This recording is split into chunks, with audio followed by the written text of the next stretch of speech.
say? I guess I can just grab my 8 swipe here. That is the. Oh wait, let me start the Instagram one. Click on the Instagram because I know. Woo!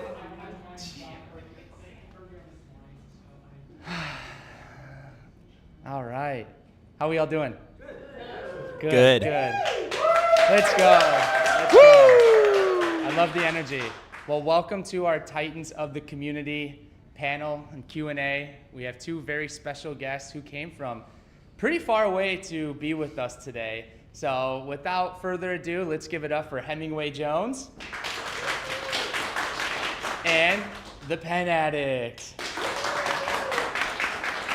So we wanted to change up, or I guess add a really cool feature to the sidewalk sale. Our goal is to never make the experience transactional. And so I was able to talk to these two guys to bring them out here for a really cool event and a meet and greet. In the fine writing and stationery world, community is everything. And when we have such amazing individuals and spokespeople of this wonderful community, all you want to do is meet them and talk to them. And I think that this is a great opportunity to do so. So for this seminar, we are going to be hosting a Q&A. We are live streaming on, I think, 3 devices now, which is pretty incredible. So we are going to focus on the live crowd's questions. So if you have a question, just please raise your hands. I knew you'd be the first one. And then once I get off screen here, Hemingway and Brad will basically answer the questions, and they will talk to each other about who wants to answer what, unless you are addressing one of them specifically. Then I will be off screen, which we discussed, kind of weird, Hollywood not in the moment. That's odd. But I will be communicating with the comments on the live stream so we can also address their questions, okay? All right, we're gonna start off. I'm gonna pass the mic to you. Give an introduction of yourself, and then after that, we'll have you give an introduction, and then we shall begin. One more round of applause.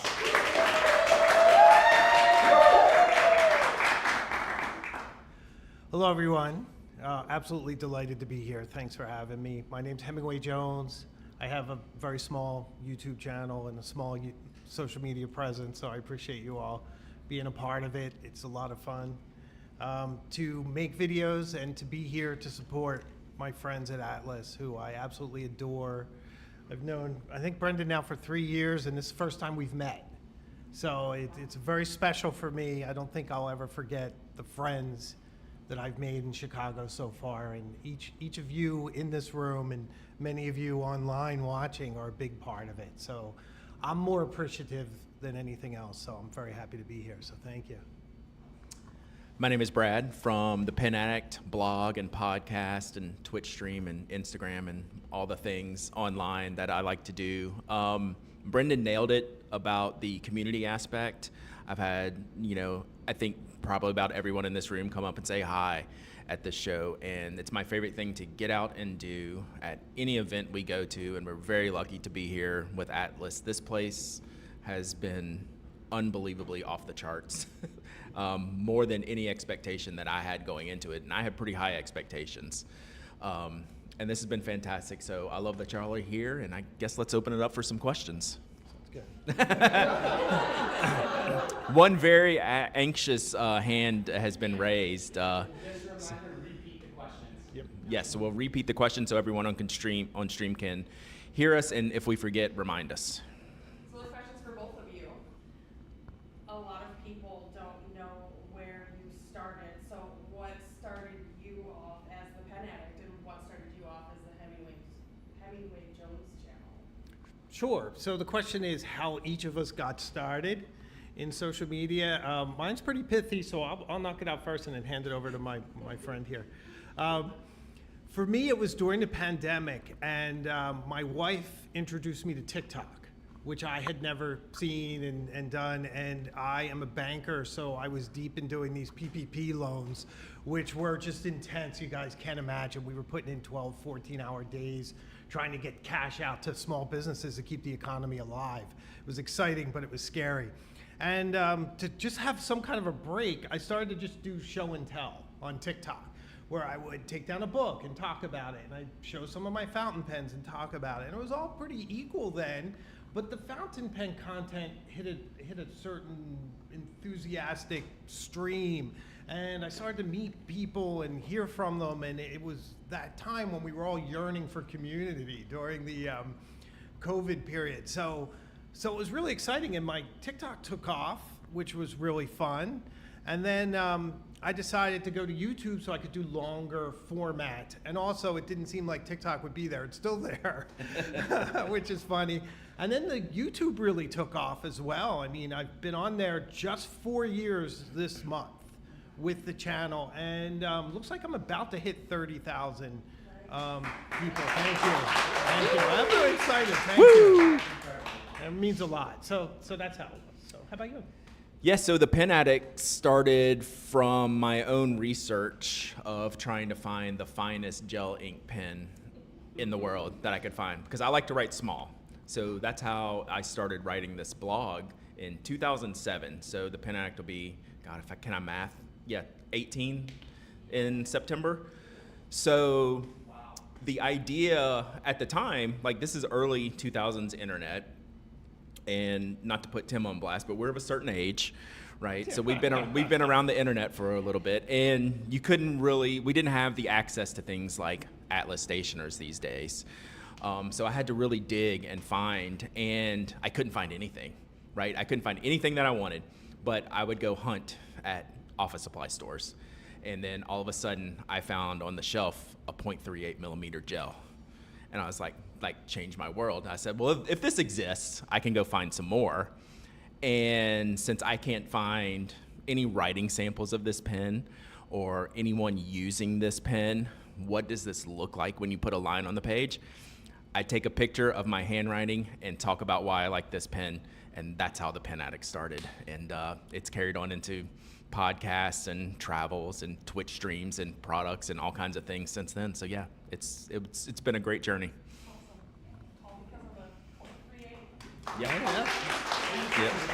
Yeah. Uniball Signo RT 0.38 in black, which they still make. Okay, so I'll kind of build off that then. Going with social media, do you think in fountain pens and stationery and stuff like that, there's still a place for new people to come in? And if they are, and what do you think that they should kind of concentrate on? Or like what platform do you think is best? Like I would love to see more and more people come into the community, so I'm just kind of curious if you still think there's... Yeah, so the question was building off of what we do now with our content and how to get started if someone new wants to get into social media or pen reviewing or podcasting or anything like that. What's the best way? What do we think is the best way to go about doing that stuff? And I get this question a lot as someone who kind of dabbles in a lot of different areas. Someone will come to me, say, I want to do X. I want to write a blog, which I don't get that question as much anymore. But the advice I always give, and the biggest thing that holds people back is worrying about what other people have already done, right? So my advice is always, I don't care if it's been done 10 times, you haven't done it. So I want to know what you have to say. And even if it's just repeated, like someone's reviewed the same pen 500 times, I haven't heard it from you. And because your experience is unique to all the other 500 people that have done the exact same thing. And so if you just have that belief in sharing what you think, not what you think other people want to read, but what you think and why you like something, why this attaches to you, why this type of journaling works for you. That's what I want to read. So I implore people to do that. On platforms, I'll say the platform that I recommend people now is one that I don't really do. I think it's YouTube, to be quite honest. I think the YouTube pen community is growing and being the best thing. And I've been ahead of a lot of things. I'm actually behind on the YouTube thing, which I don't really care about that. I mean, I don't worry about that type of stuff. But when I'm recommending people, I think YouTube is kind of the place for new creators to be right now, in my opinion. Yeah, I think that's a fantastic answer. I think the only thing I would really add to that is that you have to really lean into who you are. Because it is true that there is a lot of the same content that's out there. But if you know who you are and you express that, that's what people come for. It's more you than it is the content. There are transactional viewers that are going to look for, you know, they want to buy Visconti Homo sapiens or something, they're going to find your video. But the people that stay and build the community with you, they're ones that get to know you. So I found early on, and I think if you watch my first couple of pen videos, it's not really the same guy. It was sort of this persona that I was trying to think would be good for the channel. And over time, I can never keep up veneers for very long. Just like I always wish I was like cooler than I am, but I'm just kind of goofy and everything else. Like it just comes out who you are. And that's when I started to share some of my struggles with depression and how journaling helped me and all that. And that's really what carries my channel, I think, is just being, I always say like lean in, just be more Tim, you know, because that's my actual name. Yeah. Talk about being genuine, right? So that would be my advice.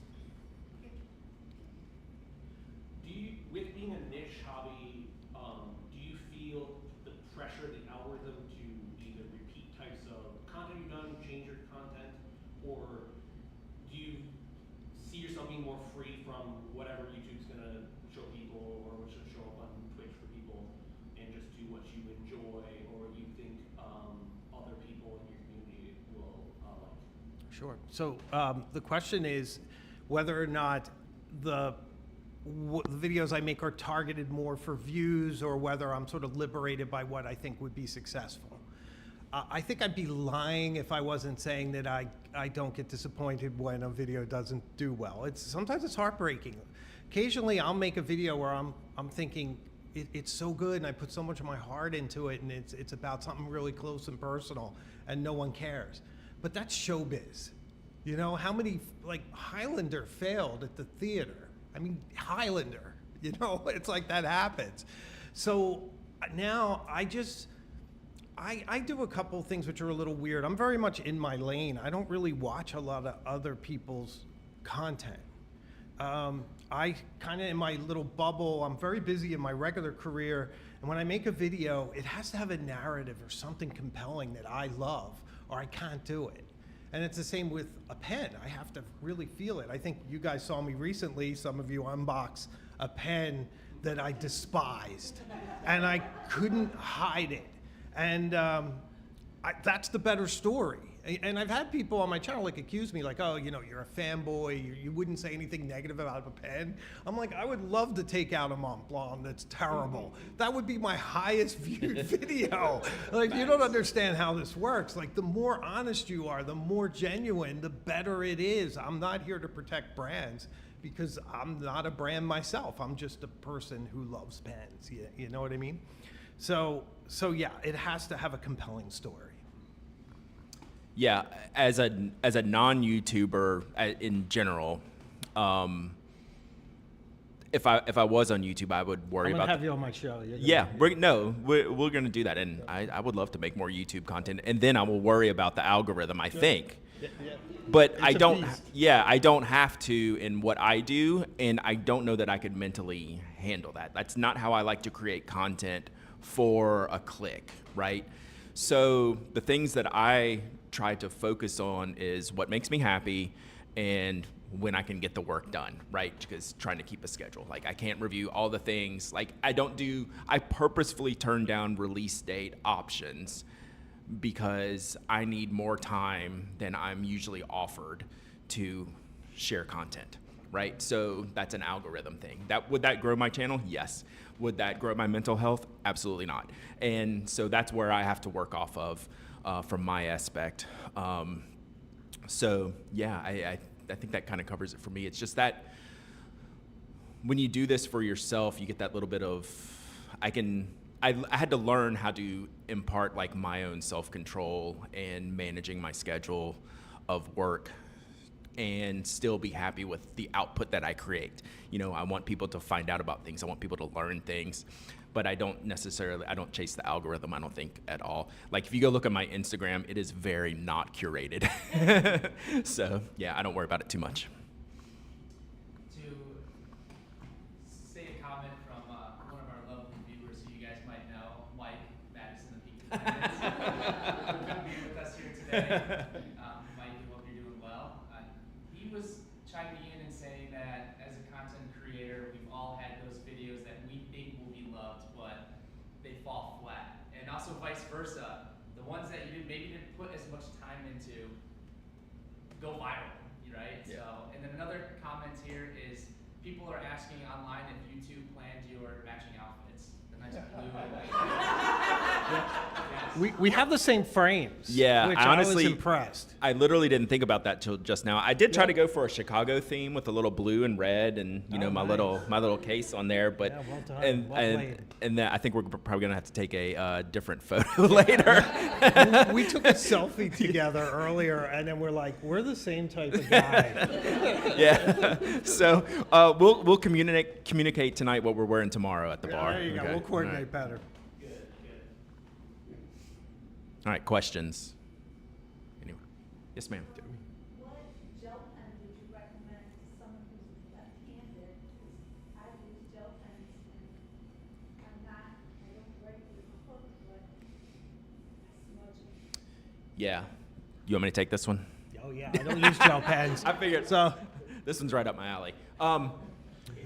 So we should actually go. One of the cool things about this event, and one of the things that pleasantly surprised me, is we're getting a lot of standard pen vendors here. Pentel's here, Zebra's here. Zebra makes a pen specifically called the Zebra Sarasa Dry.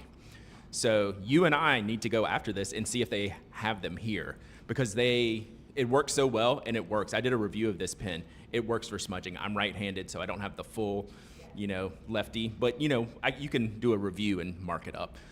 It legitimately works. And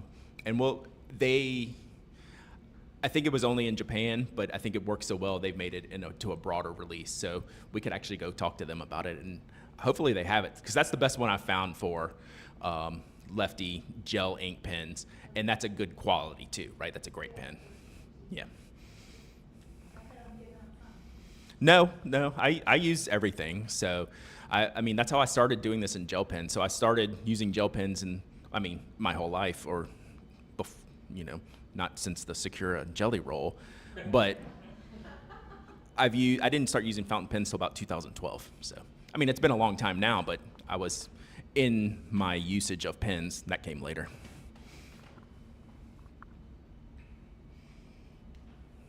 Go.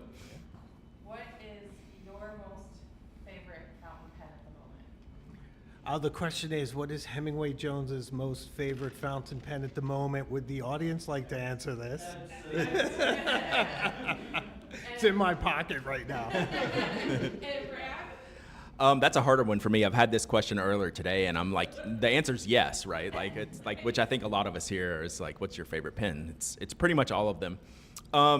The one pen that I own, and I really don't care too much about like the cost or anything like that, but it happens to be my most expensive pen. Is a Namiki Milky Way Galaxy. I like saved up for that for years, and I bought it, and it was worth every penny. And like, that's the pen. If I have to run out the house, that one's coming. Is there a pen in recent memory that you tried that broke your expectation of what you would like about it? Like a pen that you thought was not going to be for you and turned out to be something you really enjoyed. Like the Walden Tango was that for me. It's like, I don't like thin pens, but like the Hemingway was like such an amazing pen. So we had the good fortune of testing out. You had to repeat that, right? Oh, thank you. I do have to repeat the question.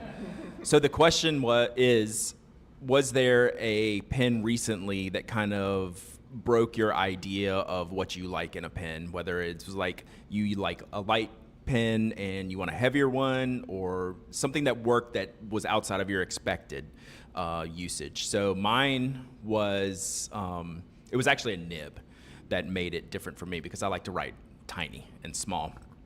And so we had the good fortune of being able to test for the Pen Addict Pilot's 15 nibs for different pen models.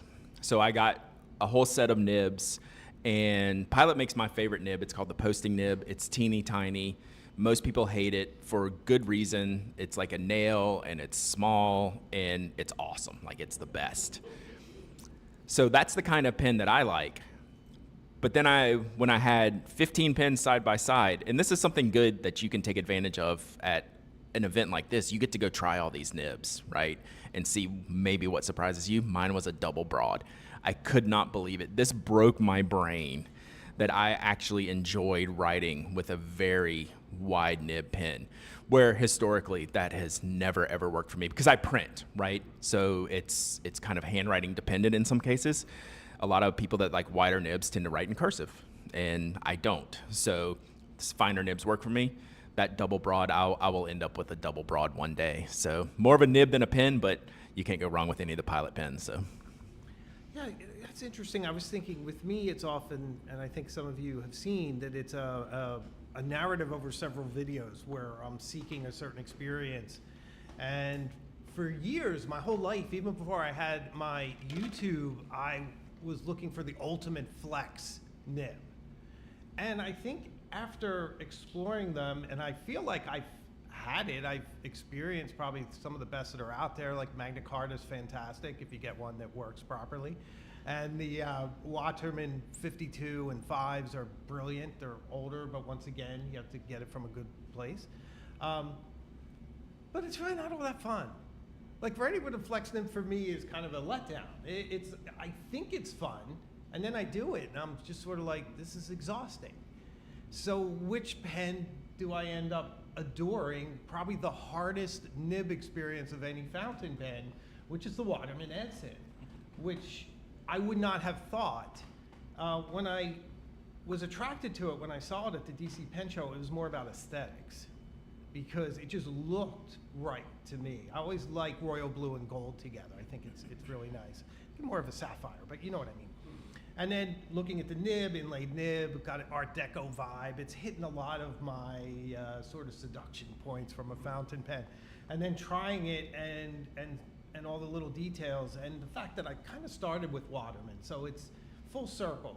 Not that I'm ending, but where I am right now, and it just was very satisfying. So I think it's always this dynamic journey that the pendulum swings for me from fat pens like the 149 down to something really elegant and sleek, like a E95S, for instance.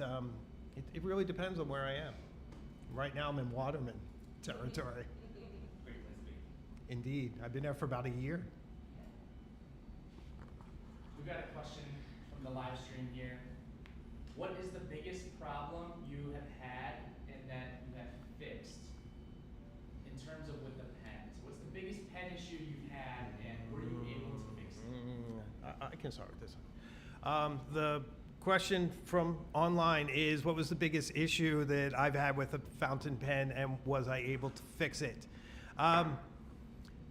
Yeah, I can't remember which pen it was, but I had a pen that was just not writing at all. And I am not good at fixing pens. It's just not my thing. I had a pen worked on today, and it was brilliantly done, and I watched him do it, and I recorded it. You'll see it on the channel. I asked politely, it didn't happen unless I can record it. He's like, record it. Kirk did it for me brilliantly. Such a great job. But I went on a vacation, a trip, and I just put a shim in between the tines of one of my fountain pens and left it. I was gone, I think, for 2 weeks. It could have been, yeah, I think it might have been. So then when I came back, it wrote brilliantly. So it was like probably my only successful fix, because I'm not that good, except for cleaning pens. I'm good at cleaning and polishing. I use Polywatch a lot. It works fantastic. If you want an old pen to look brand new, you just rub that on there, get a little heat going, and it'll look great. And then you'll be like me, I'm never happy. I don't know if you've noticed that too. Then I regret that I did it, because I'm like, and I get fiddly, like I'll be on the phone and I'm cleaning a pen, and I'm like, why did I restore that pen? I just lost 15 years of patina, if you will. So, but at least that came out well. Yeah, so I haven't broken too many pens, but I've had a couple that come to mind, and my take is I generally let the professionals handle it because I don't trust myself. So I've broken an Aurora in half, which happens if you get a little aggressive with it. And you work with the vendors and they send it back and they repair it and take advantage of your warranties and your place of purchase. And that's a good thing to have this access to get these products fixed. Secondly, I had a pen roll off the desk, and we've probably all done this, and it went nib straight down. It's like, I'm not fixing either of these things. I'm not fixing a pen that I've broken in half, nor am I fixing a nib where the tines are crossed, right? So you send that off. So we have a really good opportunity to have professionals look at the stuff that we can't do. But like Tim, I actually kind of like cleaning pens. It makes I'm good at cleaning pens. I'll take them as much apart as I can, and I will get in there. Yeah, I'll get in there. I want them clean. So, do we offer a pen cleaning service? That's a great question. Yeah, the cost of the the postal service these days, it would be probably not worth your while, but yeah, we'll set up at a pen show one day with just a pen cleaning table. That would be a nightmare. I could relay some disasters real quick of what I did, since you mentioned some that are fun. When I got my 146 calligraphy nib, Mont Blanc, I dropped it and it went nib down in my porch in the vinyl and stuck there and quivered like an arrow. And I was like, oh no. And I pulled it out and wrote with it. It was fine. There was absolutely nothing wrong with it. So that was just extreme luck. And then years ago, when I got my Karen from Waterman, I had it in my hand and I was in a doorway and I turned around and I jammed it into the doorway and I just destroyed the nib. And to kind of give you an idea how long ago it was, I packaged it up with a little note and I wrote down my credit card number and I was like, "Dear Waterman, I sincerely hope you can fix my pen. Please feel free to charge my card." Yeah, exactly. And I sent it out to Paris, and it was probably 2 months later, a package came back, no charge. They just fixed it. And that was another thing that really cemented me with Waterman. So, and then my first fountain pen I broke in half because I had no idea the kind of pressure you're supposed to use. One time I was filming with a flex nib and I was trying to get this cool close-up of the nib flexing. It was a Blue Dew. And I was doing it through the screen and not thinking about the pressure of if I were looking at it with my eyes, and I snapped that in half. That was very sad. I think that's about it for my major disasters. Did you get the footage of it, though? It was on camera, you broke it? The question was, did I get the footage of it? I did, and it was very early on. And once again, this was kind of when I was like, well, I'm not going to show that to people. Whereas if I did it now, it would be the lead in the video. For sure. Yeah. Tim, do us a favor and when you talk more to the mic. Oh, I'm so sorry. You're Okay. Perfect. Thank you. Sure. Question from the audience. Do you remember what your very first fountain pen was? The question is if I remember what my very first fountain pen was. I don't remember the actual model number, but I bought it at the BU bookstore in Boston, and it was a Waterman, and it was very slender, and it had a gold nib, and it was probably somewhere around 1993 or 4. And I had used some before, but this is the first one I bought for myself, and it was a ton of money. I think it was $100, and that was so much money to me. And it's the one I broke in half, which I still have, but I don't know where it is. It's somewhere in the eaves of my house when I moved into my house. I'm really hoping one day I really need to go through all those boxes that I haven't touched since I moved, because it's in there and it would just be so great for the channel, but that was it. So mine, two come to mind, the Platinum Preppy and the Lamy Safari. So I've taken that journey that a lot of beginner fountain pen people have taken, because I didn't grow up using fountain pens. It wasn't really a thing for me until I started getting feedback saying, hey, you should use a fountain pen. You should use a fountain pen. So the Preppy and the Safari were recommended to me, and I tried those early on, and I didn't really get it. It didn't click with the Preppy and the Safari. And I don't know, I think later, that was probably like 2008. So I'd say like 2012 is when I started using fountain pens. Like I tried these early on and then just kind of shelved it. It wasn't for me until I learned you could actually get some nibs that were really, really fine. And then I started searching them out, and then people told me, oh, someone can modify that to make it even finer. I was like, I'm in. So yeah, it's been on since then. But yeah, Safari and Preppy, like seriously, to this day, I'm literally carrying a Safari to this day. It's one of my favorite pens ever. I actually want to elaborate on that. So I was going to ask what your opinion is of a Lamy Safari and what your opinion is of a Lamy. That's a great question. Yeah, the question is what our opinions of the Lamy Safari are. So it's been an evolution for me as well. When I first got one, I didn't like it very much. I was in the camp of like, what is going on with this grip? I have trouble with my grip. I have a neurological condition that goes down my arm into my hand. So depending on how good I'm doing that day is how I grip my pen. It's actually been pretty good lately, thanks to physical therapy. But I used to have to like kind of wrap my hand around it for dear life, and the triangular grip wasn't working for me. And I was thinking it'd be fantastic to have a 3D printer. I could have maybe made some cylindrical grips and sold them. They'd probably do quite well. But then over time, that pen just seduces you because there's so much to it. So much to the design, the history. It's so unique. There's little ways you can play with it. The clip kind of acts as a pen stand. It's got a little bit of like Oldenburg pop art style to it. So I got seduced by the narrative, and I've done a ton of videos on it. So now it's one of my favorites. It falls into the classification of a pen that I love, but I don't always recommend it, right? Because of that grip problem. Like you have to have a pretty traditional grip to use to enjoy using a Lamy Safari, or else you love the pen so much and you're just going to deal with, if you have like a non-traditional grip, a Taylor Swift grip or anything like that, you're just going to either have to deal with it because you love the pen so much. But kind of like Hemingway said, it's one of the most beautiful pens ever made, I think. Like it really fits my aesthetic for what I want in a pen.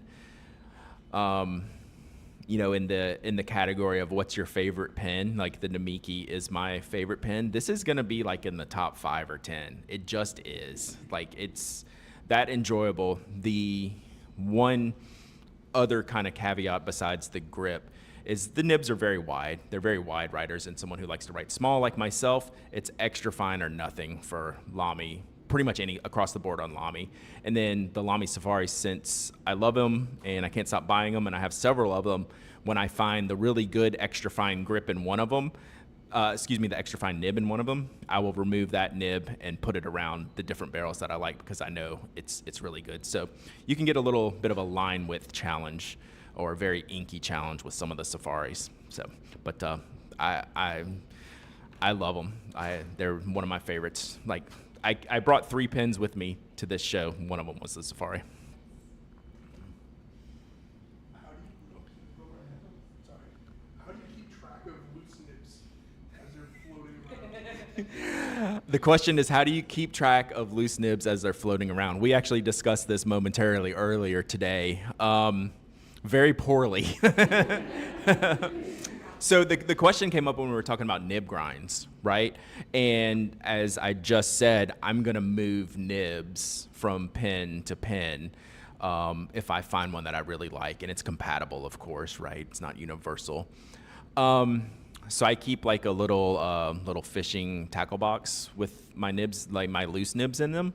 But what I don't do is have a good system for any kind of tracking. Like I know what some of them are and who did the work, what's the nib grind are, but I'd be lying if I said there's not probably a dozen in there that I'm a little bit, man, I really like this nib and I can't tell you more about it.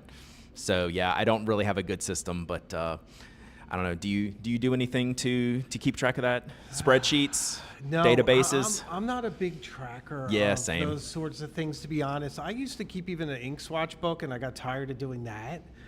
which is surprising. It's very aesthetic for the channel, and I do enjoy it sometimes, but lately I've been focused on like the same 4 inks. I fall into this comfort zone. For me, I have to feel really comfortable with something. And that includes a pen, and I rarely customize my pens. I feel like it almost violates it, and I don't think that's true logically. It's just me and how I look at things, because I have a really tough time doing it. I respect people that can customize and swap things out and all that. I do that very, very little. One occasion I do that is with a Lamy Safari. Maybe that's part of where my affection for it comes from. It's a little easier to just slide one off and slide one on. I really love their 1.1 stub they call calligraphy nib, because it's got a bit of sort of straight shoulders, and it gives you this glorious downstroke and a really nice interesting rise as you go, and it gives you a lot of character in your writing. So it's brilliant. But beside that, it's really hard for me to alter it once I get it. You know, a few times I have ordered pens with custom nibs. I'm okay with that. So I'm just kind of weird that way. Scott? What do you think the future fountain pens looks like? Interpret it any way you like. The question is what we think the future of fountain pens looks like, and I can interpret that any way. I actually did a video similar to that theme not too long ago. It was like buy a fountain pen now. There's never been a better time. I think a lot of us get this sort of nostalgia for the past, and this thinking that 100 years ago was always the best time. And there's a lot of love, with good reason, for pens like the Waterman 52, 52 and a half, 5, those ones from the 20s and 30s. But in those days, they didn't have the tolerances that you can do now. The technology wasn't there, so they're all over the place. I mean, part of what makes those nibs so interesting is that they've been bent out of shape for 75, 80 years, and now you get an interesting character out of this flexi nib.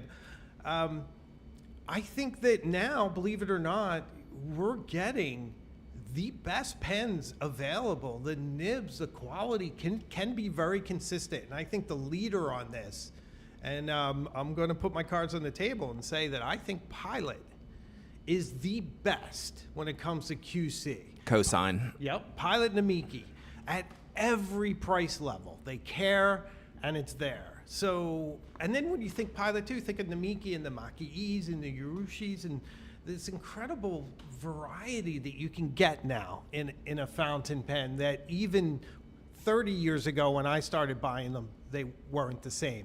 Now, sadly, some brands have fallen. You know, I think of what Schaefer was, and I hope it returns. Those inlaid nibs, the legacy with the gold nibs. Is it though? It's a steel nib though. Yeah, you know, so we'll see. We'll see. But that's what I'm hoping the future holds.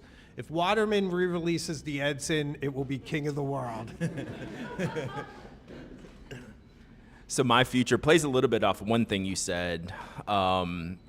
In the variety, the future, in what we're seeing and what we're seeing here, like at this event, and the things that we like is how customizable and individual products can be.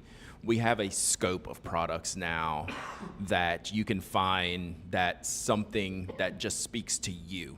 And it may not, I think it's a different conversation on what retailers and vendors have to go through in product cycles and keeping up with all that stuff. But you can find something highly specific that is going to write perfectly for your handwriting style and fit your grip. And the ink's going to be in the color that you want. And I can get a neon orange pen because I like orange. Right, and this level of customizability, is that a word?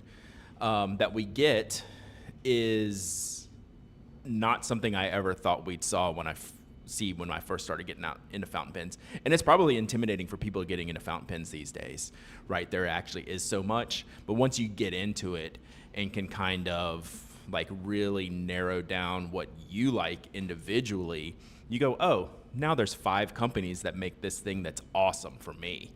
And continuing down that path as a consumer or as a writer, It's really cool to just like continue to investigate these things. And I think the companies and the manufacturers are doing that. They're doing, I don't know, a lot of special editions, which it's a hard balance to strike, I think.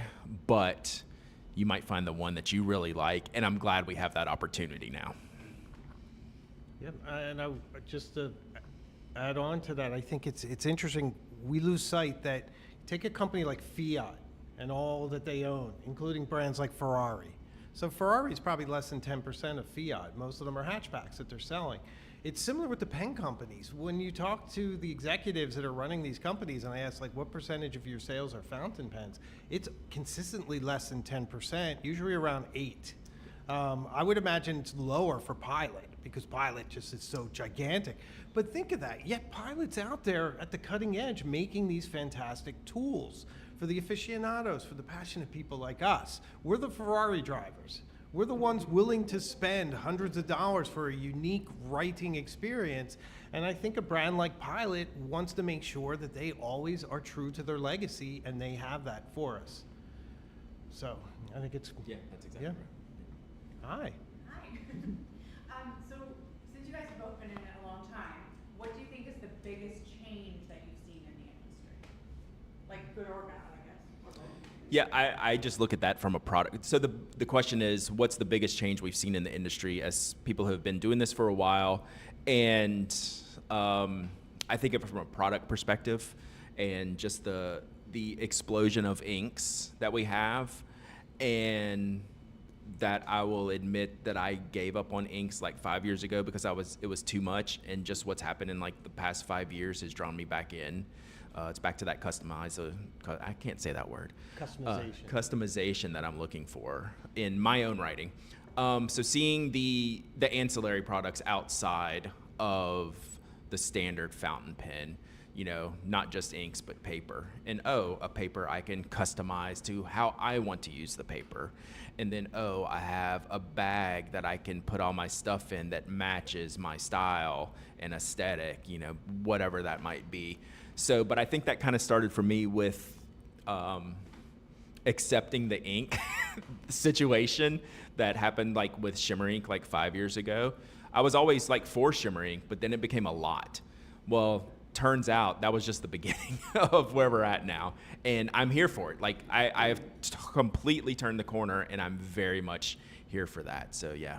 I think that brought a lot of people. Yeah, it's just, and you don't have to use a fountain pen to be someone that uses ink and paper, right? Like you don't ever have to own a fountain pen. We get a lot of people that just want to use ink, see what ink looks like on the page, and see what different paper properties look like without ever owning a fountain pen. It is true about how inks have just exploded. I think 30 years back, I remember Mont Blanc had Bordeaux, and it was a big deal. It's like, it's a red ink, wow. There were very few red inks, very few green inks. I remember J. Raban had a green, Verd something or another. It's still out there, I forget the name.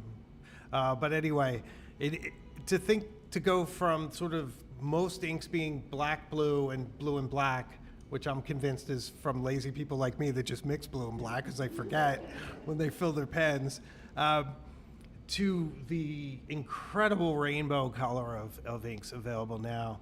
But there's also a lot of other technologies too. The people that have taken on flex nibs and are trying to emulate what those ones from the 20s and 30s look like. The different companies that have risen and fallen. Esterbrook that has fallen and then risen and now is doing some great products and nibs and customization to keep writers going, which is fantastic. And some of the other brands too that rise and fall. So I think the technologies are there, I think the passion is there, and I think the marketing is more community focused. I do. I think the brands that we respond to and the ones that are doing well are the ones that are really providing good, solid writing experiences for us.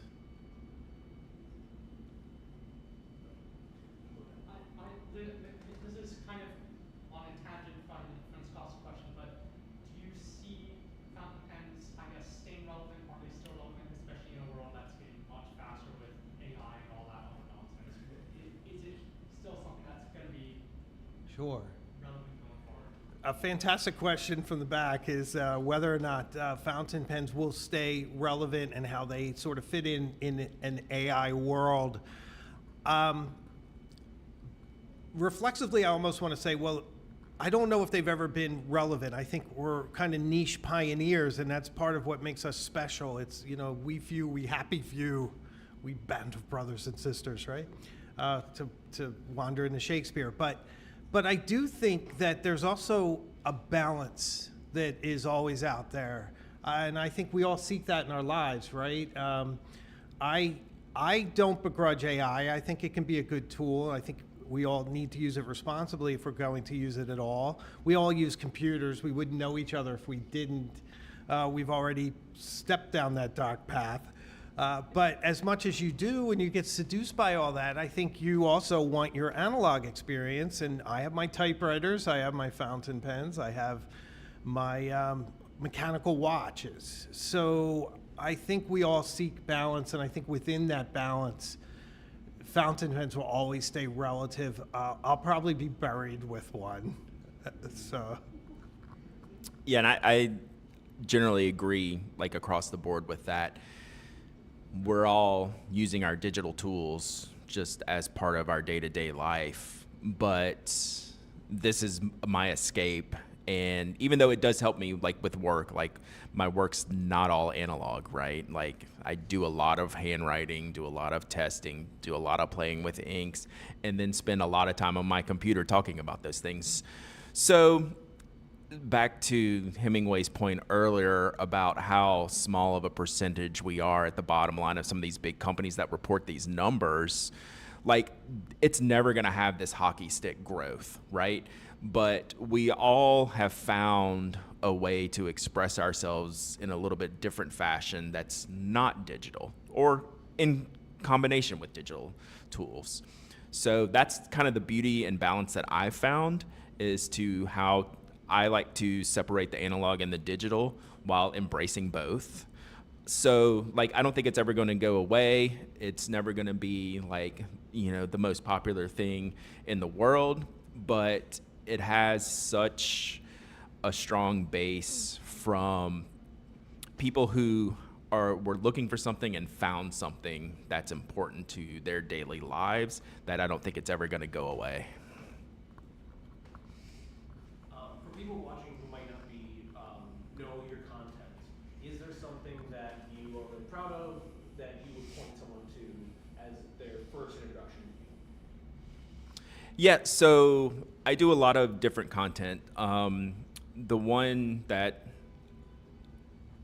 I don't want, it's like picking a favorite child. I don't want to do that. But I love my podcast every week that I do with my friend Mike Hurley, who lives in London. We just recorded, episode 678 or something like that. Congratulations. It's been going for like, thank you.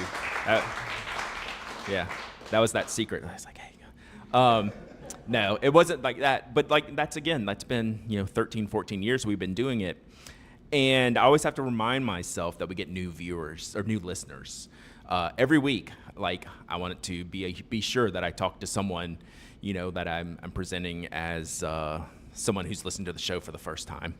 So we're actually overdue for this, but my favorite things we did is way back in episode 400, which sounds like a lot of episodes, we did a recap we did a new entry point for listeners to the show that's actually still valid today. So episode 400 and 401, it took us 2 episodes to kind of do an entry point into the Pen Addict podcast. If you've never listened to the Pen Addict podcast, it's very intimidating to look at the numbers and think, boy, do I have to listen to number 1 and go all the way through? You don't. Listen to number 400 and 401 and then catch up with the newest episode. So I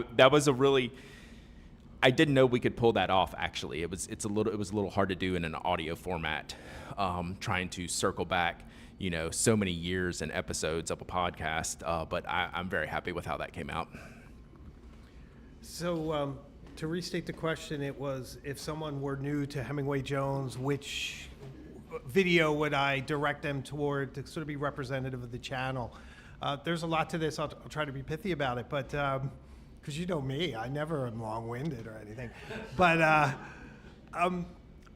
YouTube rewards uniformity in kind of repeating yourself, even in video formats. If you look at some of the super popular channels out there, they do the same thing the same way all the time.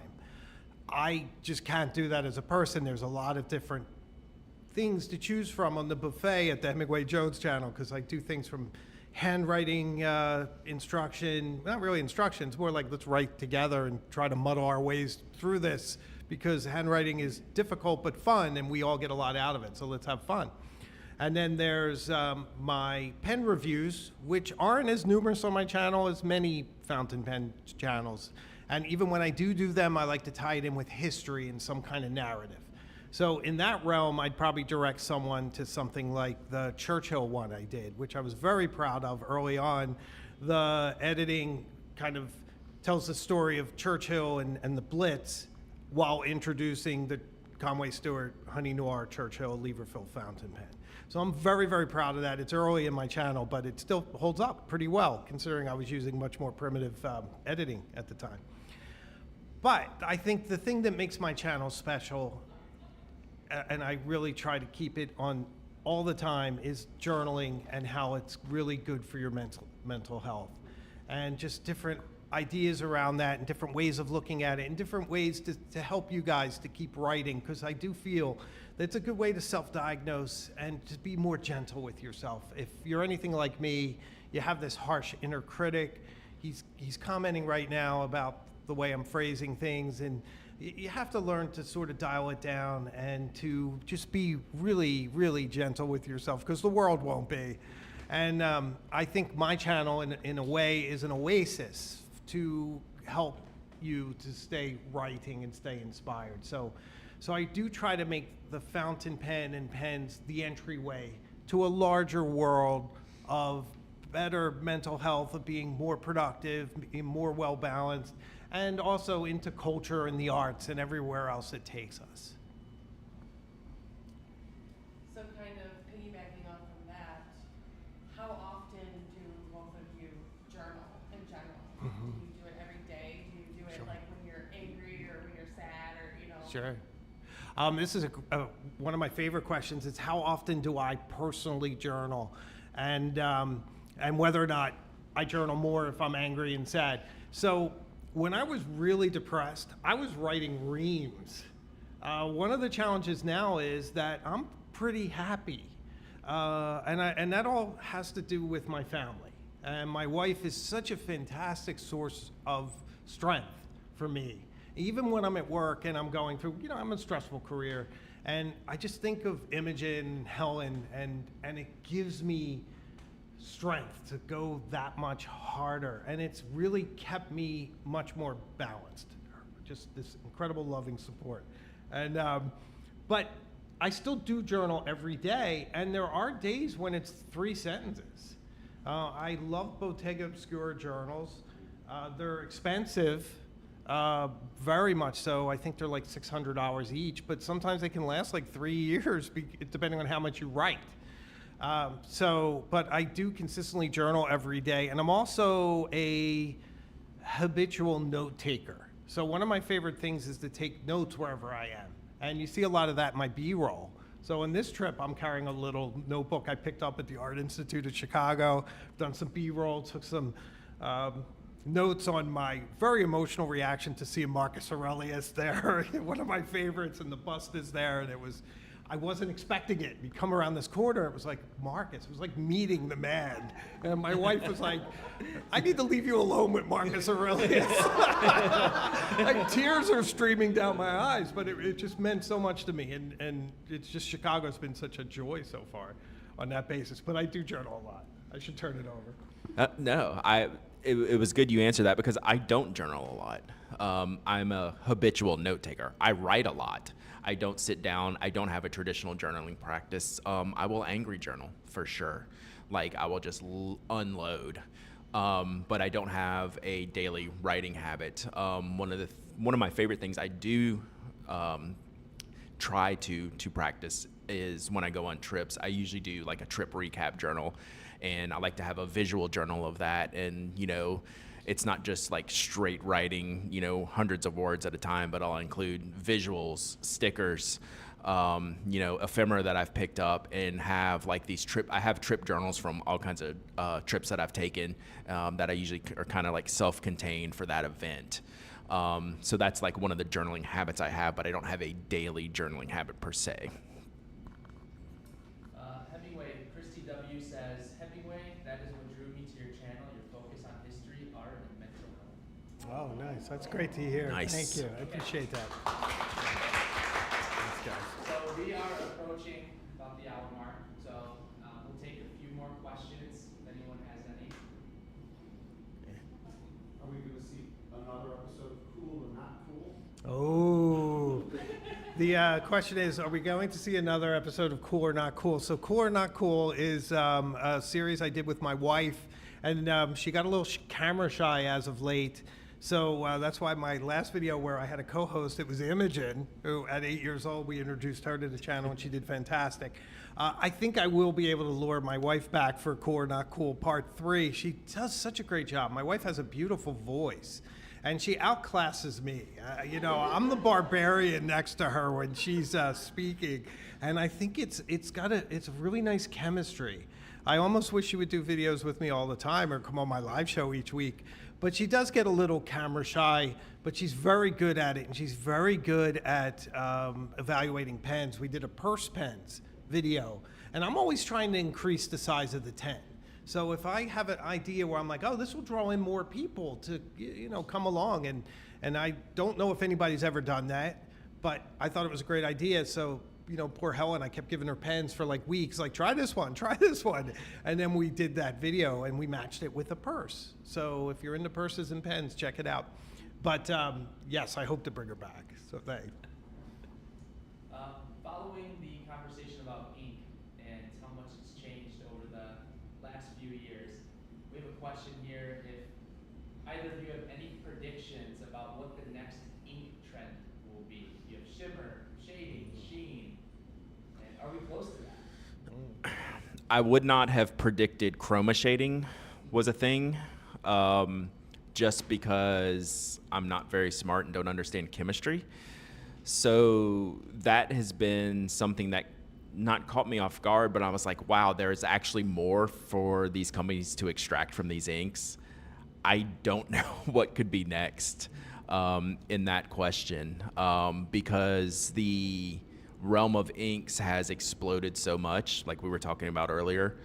When you get these multi-shaders and chroma shaders and all of this just activity in a single dot on your page right now, I don't know what else there could be. It's a lot, and it's cool. Yeah, I could imagine that perhaps one day there might be an ink that as you write in your journal, it just puts it into your computer. And not where you're writing and it goes there, but I mean from your the ink. From the Maybe ink. like some sort of nano That'd be sick. technology. Because none of the handwriting stuff works. Like the Right? digital stuff just doesn't work. Yeah, it's not that good.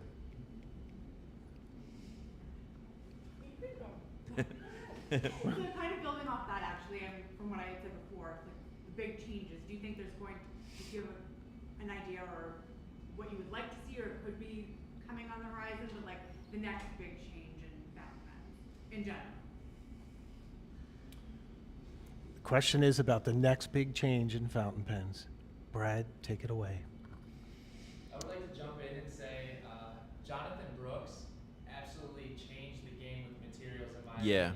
And that is super hot right now, and I have never seen anything like that. Yeah. So I'm also curious as to what you guys think is like So the next new material, or I don't even know what's possible. yeah, so I think the next step in my mind is the finishes now, right? Because we're getting these great materials that could be acrylics, or they could be some natural materials, or you could get something neat like a Homo sapiens type of material.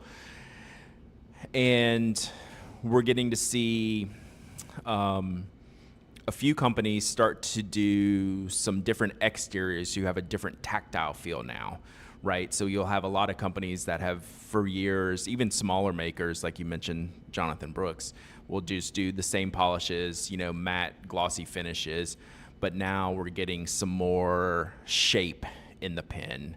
Very minor, but something that's giving you a more tactile feel when you pick up the pen, even not in your grip area, but more in the barrel. So when I've now put this down, I'm like, that feels kind of cool. Like, so we're starting to see a little bit of that and a little bit of shapes I wouldn't expect in barrels, like a spiral, right? When you're getting like these machinists and smaller makers doing things in non-traditional shapes. We're starting to see a little bit more of that creep in, and people starting to add that to their lineups and, you know, just do a few different things along like shape and just like the tactile feel, as opposed to just like a polished acrylic or ABS plastic or things like that.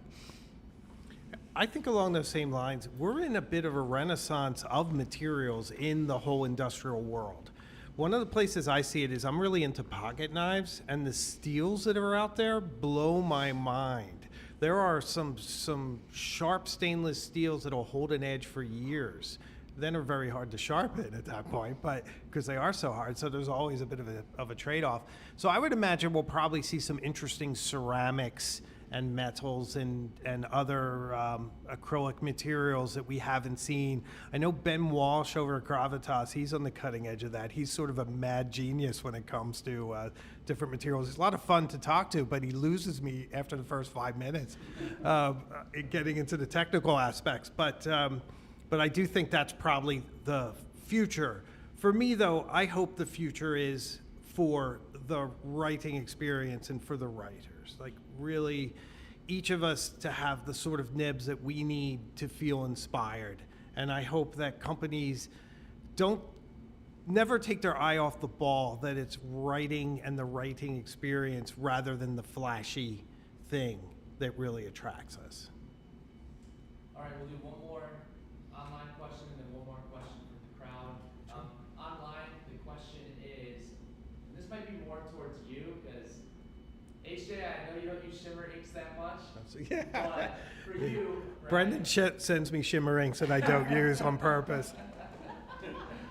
For you, what would you suggest is a great fountain pen for Shimmer inks, or what is your personal favorite pen or nib to use for Shimmer inks? Yeah, not counting brands at first, I will always make sure if I'm using a Shimmer ink, it's a pen I can mostly disassemble, right? So one of my favorite pens ever is a Pilot Custom 823. It's a vac filler. Technically, you can take it apart. It's very not recommended. I don't take that apart. Well, like, yeah, it's very not recommended. Wow. That's what my point being. I would never ever put a Shimmer ink in a pen that I can't get all the way clean. Like, I need to be able to get into the pen and flush it out and get the nib off the feed, because I like Shimmer inks and I'm going to use them, but I am particular. So I like anything with like the Yovo feeds and nibs. I will put anything in there because I know I can get them apart really quickly. The TWSBIs are really good at taking apart and being able to get in and clean out the nibs and the feeds. So yeah, it's extra maintenance. Some people definitely don't think it's worth it, and I don't disagree with people who don't want to use Shimmer. Like, I totally get that. I was that person. And I don't use it like all the time, but if I do, it's gonna be in a pen that can come apart. Me too. I have one, but I feel like other people should have another. Yeah, you see me? So mine was, I have a lot of friends, and I also fall to the category, I call it new notebook syndrome. Mm-hmm. I wanted to know how both of you go about using a new notebook, or That's a how good one. you choose to use, like, what makes your decision say, yes, I can do this? Awesome question to end on. You want to go? Sure. So notebooks, different ones for different occasions for me. Often it's one that fits into my pocket, so I can easily do my B-roll. So a lot of what I do is channel focused. There is that stress, that blank page that mocks you when you're ready to start. But I would say this to everyone. It's a blank book until you write in it. You fulfill the destiny of that book. it becomes a journal with that first stroke or a notebook. Until then, it's a blank book. So let it be what it was meant to be and fulfill it. And if you need some advice on what to put in there, think of Ernest Hemingway. In A Movable Feast, he says, write the truest sentence that you know and then go on from there. So that's always a nice icebreaker to bring to your new notebook. Yeah, so I have a notebook problem for sure. I'm not saying the pen problem is de-escalating whatsoever. It's not, but the notebook problem is escalating because I'm pretty particular about what I write with. It just happens that a lot of the notebooks we have now are all good, so I need all of them to see what the difference is. And I've gotten really good, like my creative journaling habit really broke me really quick of being afraid to crack open a new notebook. My notebooks now, I don't have one with me, but like the notebook on my desk looks like it was hit by a car, right? And I just don't care anymore because I'll put washi tape and stickers. I'll do ink swatches. Like I don't keep like a collection of ink swatches where I can manage. I just open my notebook and start throwing ink at it. And it kind of all goes in the same book. I keep my work separate from that. That notebook is kind of like its own little notebook. But my other notebooks, I just want to test the paper, play around with them. I will literally take one paper from one notebook, cut it out, and paste it in another notebook because I just liked what ended up happening there. But I'm keeping this notebook for some other reason. So I use so many notebooks, but I'm definitely not precious about them. But I used to be. Like I used to didn't want to open the cover and start. But that's all you have to do. Like Hemingway was saying. And I'm very much not precious. As soon as you get them dirty or put a sticker on it or put the first mark in it, it's on. Nice.